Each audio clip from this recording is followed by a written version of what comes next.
Buenas tardes, compañeros, profesor Dari. Por acá les habla Yanis Díaz. Esta tarde tendré el gusto de presentarles a ustedes el segundo tema, que son las decisiones dentro del contexto empresarial y fundamentalmente cómo afectamos los humanos o nuestra conducta para la toma de decisiones en las empresas. ¿Acerca de qué vamos a conversar?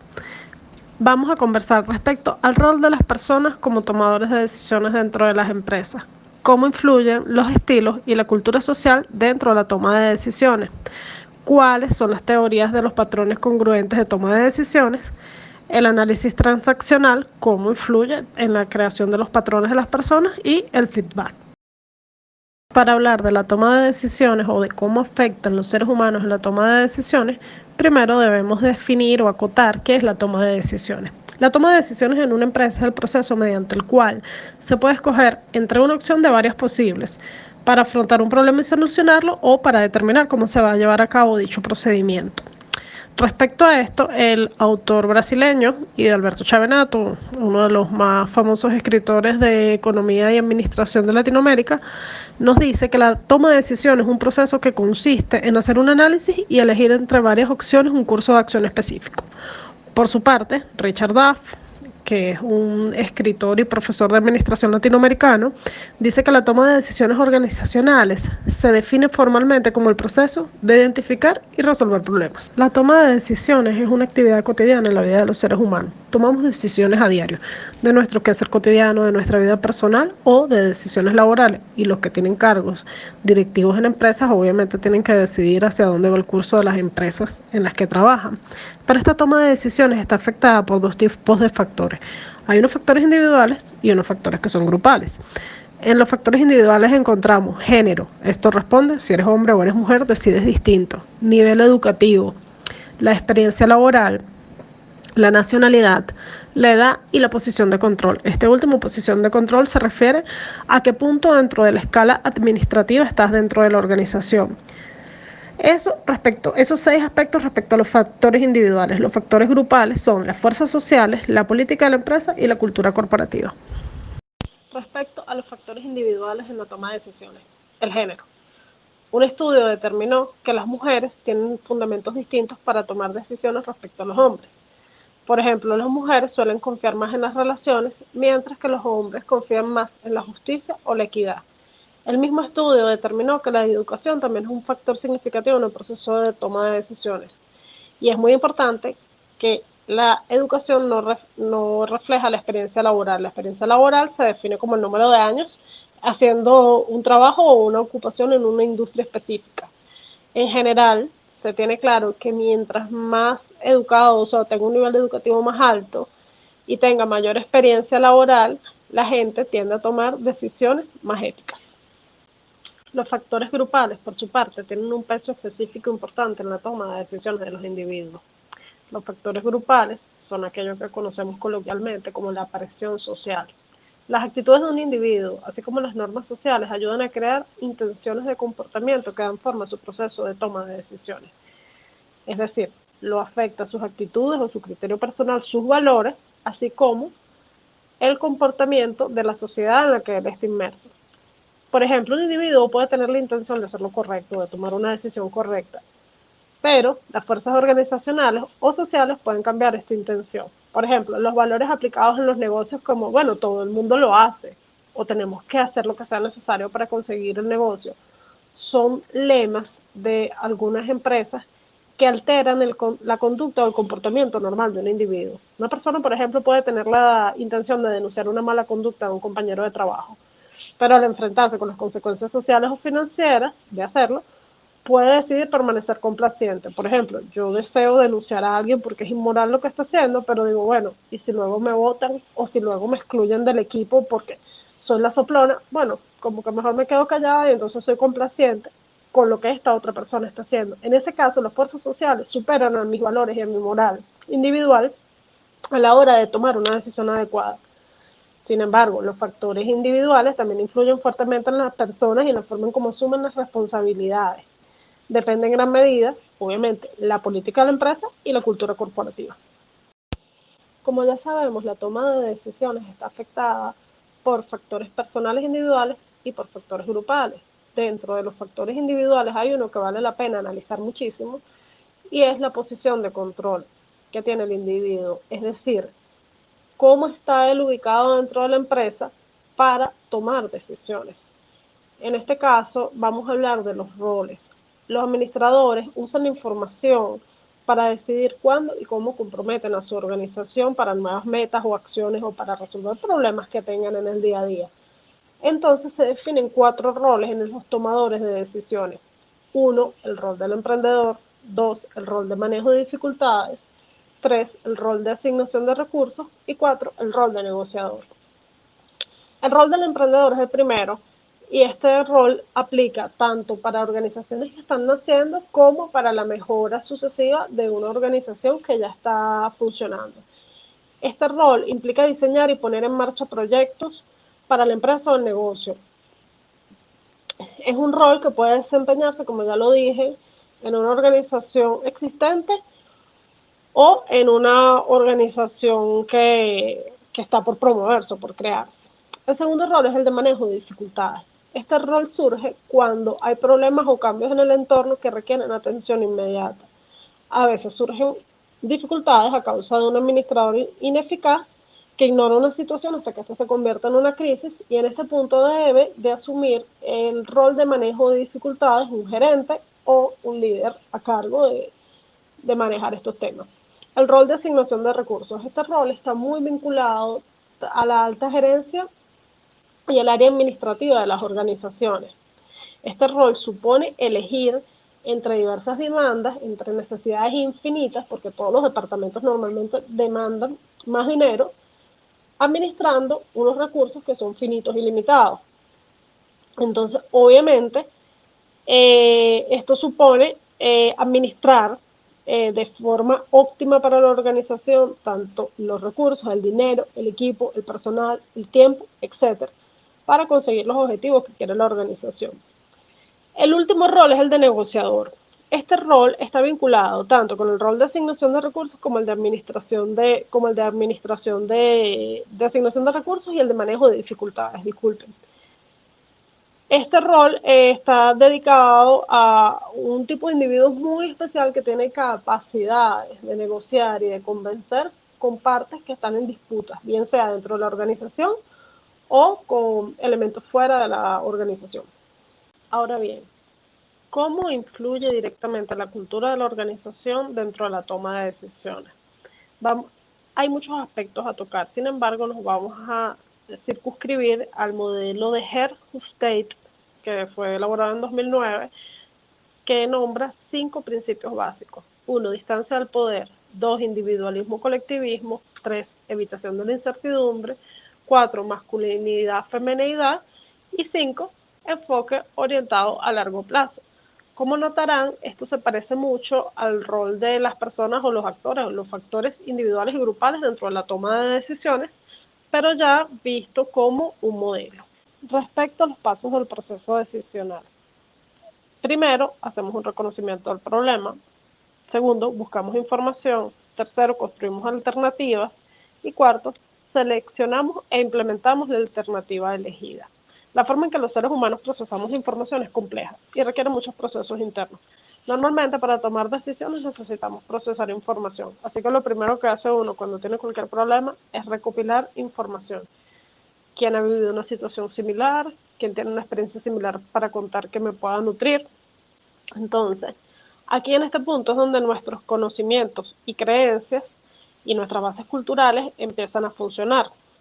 Entonces, la acción de tomar decisiones es absolutamente personal y se da por la concepción de lo que nosotros como personas creemos que está bien o está mal. Sin embargo, además de nuestra base cultural y de nuestros valores, obviamente también influye toda esa información que estamos recopilando en el proceso de toma de decisiones.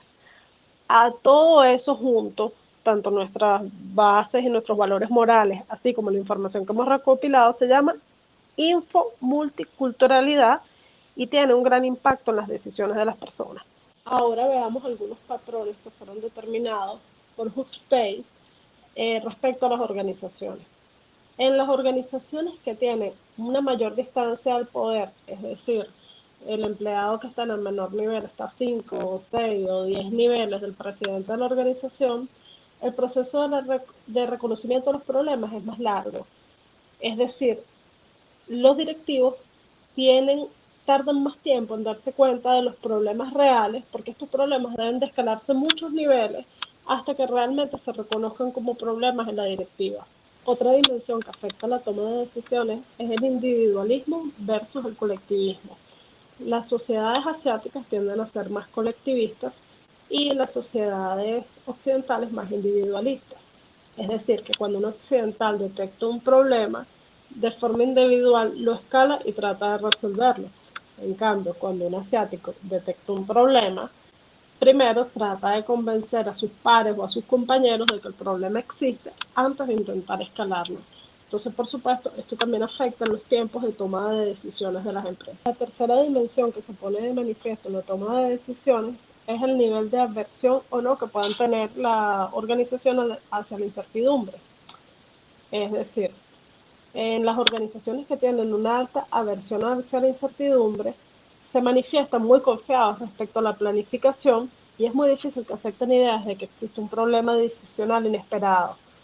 Esto hace que muchas veces la toma de decisiones sea tardía porque ellos descuidan cualquier señal relativa a alguna disonancia y entonces se enfocan en informes formales, generalmente financieros o contables e incluso información histórica, sin dar cuenta de señales de deterioro que pueden estar viniendo de otras fuentes menos formales. Otra de las dimensiones que afectan la toma de decisiones es el género, masculino y femenino.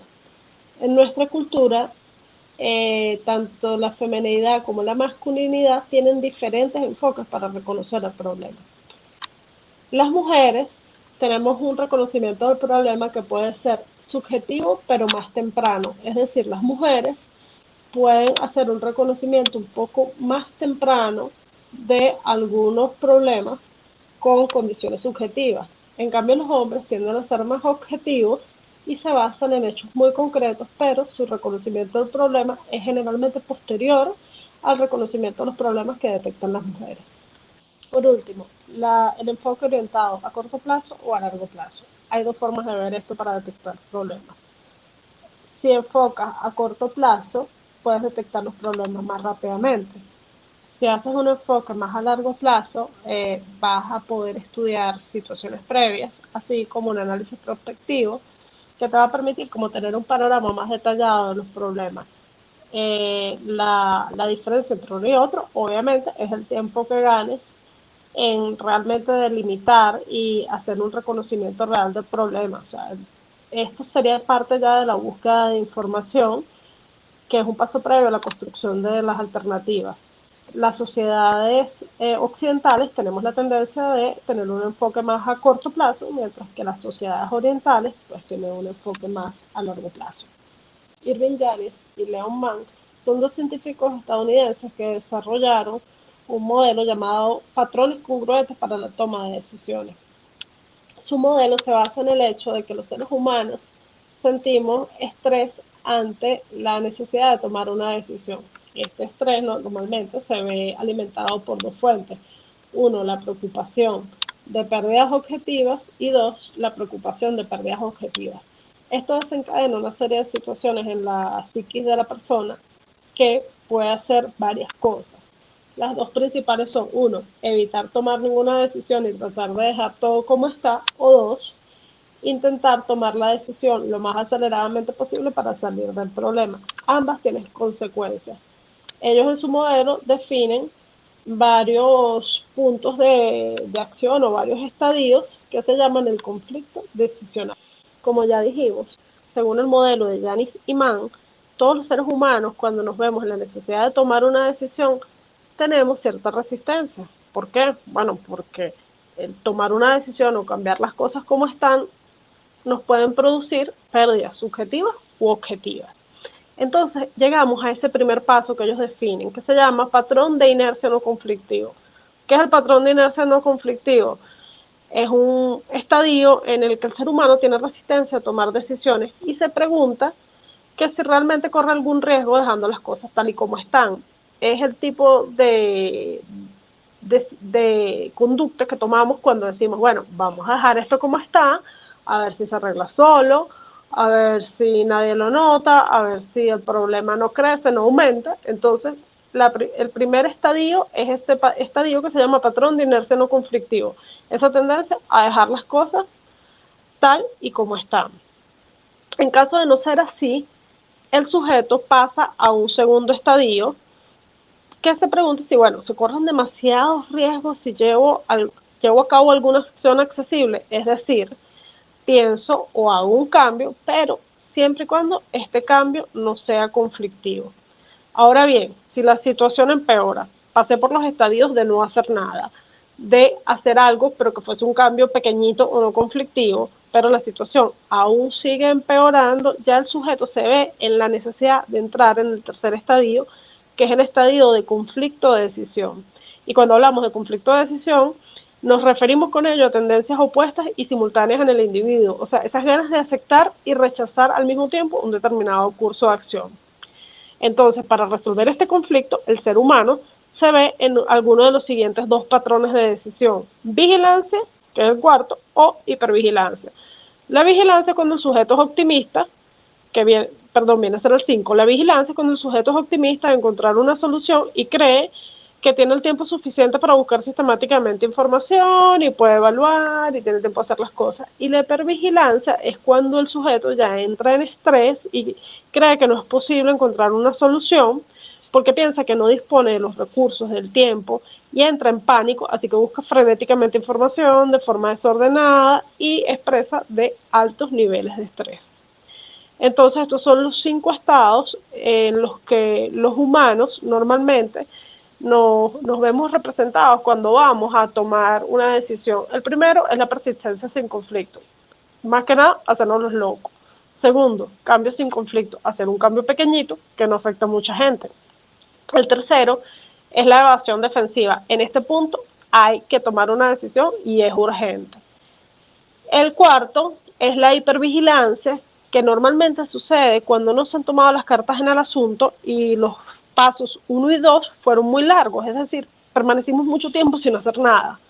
Entonces allí somos presas del estrés, del pánico, del terror, porque bueno, no hemos hecho nada y estamos en hipervigilancia. Y el último, que es cuando bueno, ya básicamente se ha resuelto el conflicto o se tiene un curso de acción, entramos en este modelo que se llama vigilancia. Entonces normalmente ellos sugieren manejar una matriz DOFA, como la que está dibujadita aquí, que te separa los pros y los contras, con cambio y sin cambio, para evadir un poco este tema del miedo a las pérdidas subjetivas y ayudar a las personas a tomar decisiones más fácilmente. En este punto vamos a discutir un poco qué es el análisis transaccional. Eso sí, brevemente, porque el tema de análisis transaccional creo que da para una exposición completa. Este es un método de psicoterapia desarrollado alrededor de 1950 por un psiquiatra llamado Eric Berne. Según Eric Berne, nosotros los seres humanos tenemos 3 estadios dentro de nuestra persona: padre, adulto y niño. Es como normalmente cuando la gente dice, bueno, tu niño interior. Y él esgrime que las personas tomamos decisiones a raíz de nuestras experiencias infantiles. Entonces, bueno, el análisis transaccional es una técnica de psicoterapia que se basa en 5 principios fundamentales: el ego, los guiones inconscientes, la comunicación, los trazos, que son el reconocimiento de aceptación, y la intimidad. Estos conceptos son las bases principales de esta terapia, que afirma que los seres humanos tenemos la capacidad de la redecisión, es decir, esto está enfocado, o el análisis transaccional está enmarcado dentro del tema de toma de decisiones, no como una terapia psicológica formal, sino como ese análisis y esa capacidad de la psicología de estudiar ciertos patrones que adquirimos los seres humanos desde niños, con el objetivo de modificarlos y que las personas puedan alcanzar la vida que realmente desean. Feedback o retroalimentación es un concepto extraído de la teoría general de sistemas, en el cual los resultados de una tarea son reintroducidos nuevamente dentro del sistema con el fin de controlar o optimizar los procesos. Pero ¿de qué va el feedback dentro del liderazgo y la gerencia? El feedback es un proceso mediante el cual los miembros de una organización solicitan una información posterior de algunas acciones o procesos que han hecho. El feedback puede ser enriquecedor si viene de algunos colaboradores, sin embargo, no necesariamente, eso siempre es lo que pasa. Tenemos varias razones. Hay gente muy crítica, hay gente muy temerosa, hay gente muy pesimista, hay gente muy severa, hay gente que simplemente lo hace por no ser complaciente. Entonces, un líder tiene que identificar cuáles son las fuentes valiosas en la búsqueda de la verdad. Lamentablemente, hay muchos líderes que prefieren la tranquilidad a la verdad. Sin embargo, esos no son los buenos líderes. Los buenos líderes prefieren la verdad. Ante un juicio incorrecto, el líder puede objetar ese juicio, pero es contra el juicio o la opinión, no contra la persona que lo formula. Entonces la receptividad al feedback es muy importante para los directivos. Y ahora sí me permito leer, ya para cerrar, un documento que encontré por allí, desconozco el autor, pero son los mandamientos para un feedback ascendente, es decir, cómo debemos comportarnos cuando uno de nuestros jefes nos solicita un feedback. Uno, asegúrese de que realmente se le ha pedido el juicio crítico, es decir, y básicamente asegúrese si realmente se le ha pedido su feedback o su opinión. Dos, limítese al tema sometido al feedback. 3. Evidencia que guarda el respeto esperado. 4. Apuesta a la sinceridad subordinándola si acaso a la eficiencia. 5. Sea claro y breve en su formulación, evitando perderse por las ramas. 6.